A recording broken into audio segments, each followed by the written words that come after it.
time. No, really, I remember one of my first events that I went to was the year that he lost. I went to the one that he played. I think it was his first one at Lake Merced. And there were not a lot of us there. Our good best friend, mutual friend, Mike Holder was there. And we kind of struck up a little bit of a friendship on the road. And he'd watch me do some stuff. And so all of a sudden you see this young kid and it's as mesmerizing. It really was, Mike. It was the same experience that everybody had 2 weekends ago watching little Charlie play. Right. I mean, you really could not believe what you were seeing. I mean, it was so far superior to anyone else. So you just started watching it kind of, and I'd heard about this stuff at Junior World a little bit earlier on when he was younger. And I'm watching this. And every now and then I sneak over to watch another kid named Matt Todd to not let Mike know what I was doing. But I think I watched every shot that Tiger hit there, including he was not well the semis and lost to Dennis Hillman. And then Matthew Todd ended up winning the U.S. Junior that year. And we signed him at UNLV, which I think may have gotten Mike's attention a little bit about what we're capable of doing. And from that point on, I watched the next 3 that he played in. I watched every match. I watched every shot. And I've got stories of stuff that it almost make you feel like that putt against Bob May. I've seen 8 or 9 of those things where he almost just willed the ball into the hole. I'll tell you one. It was his last one. And he'd beaten Ryan Armour the year before pretty badly. And Ryan had swore he would get back and play him. And he ran into him in the finals. And by this point, that driver had gotten a little wild. And he kind of put it away most of the day. And I've never saw Tiger Woods one time in all those matches ever lose a hole.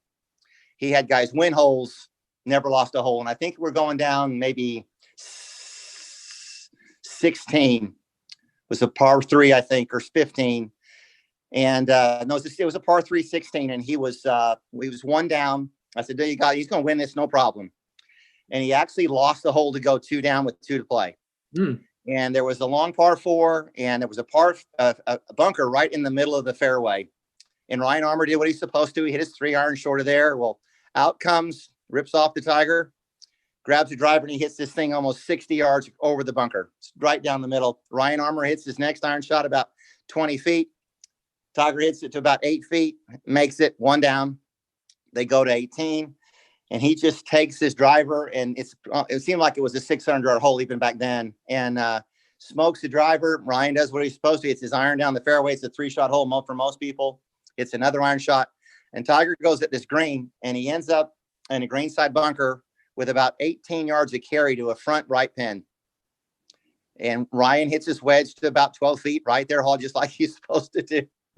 And he steps in that bunker, and he hits it about 5 feet. And he makes it, and we're going extra holes. And I'll never forget, I walked over to that tee, probably not supposed to be talking, and I really didn't think I was.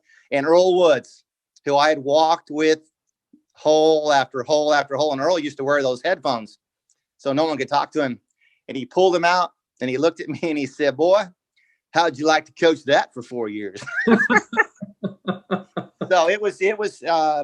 There were magical moments, Mike. His match against Mark Wilson was incredible. A match that he played against Tommy Breershank down at Bay Hill. Some stuff went on there. So we could go on for a long time about that. But it was really wonderful to watch something that special, so much of it.